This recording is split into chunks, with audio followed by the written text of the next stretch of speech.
Welcome to this particular part of the trailer on this particular DVD. This particular trailer on this, we talk about Handcuff. Now Handcuff, as you can see, some of the movements that I already showed you here happening on the handcuff and bring them down. It's very important to know that how to handcuff them and do them. At this particular bit here is handcuff designed for security or self-defense reason. Now the movement on the handcuff is not easy to do. It's quite difficult to practice because you got to understand it will cut into the hand, it can be very, very painful. So when you work and watching footage, hopefully you can understand an idea. If you like this particular DVD, then it's got a full DVD on this, the whole DVD on this.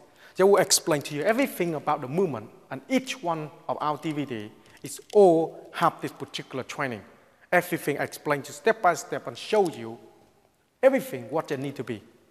And on the handcuff side, you can see when you practice doing it, it's not something you mess around with. It's a real thing we're doing with. Something like that hard coming in. It's not something you can play.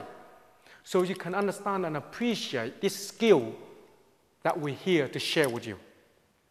As you're watching full now, you can see the action when they're coming down, the movement, and jump in and do the movement there. It's then some time to practice to control the body a bit more. Can be very useful for later on. So you can understand where we're coming from and have a look. Have a look on this particular trailer, and then you can see what we're trying to show you.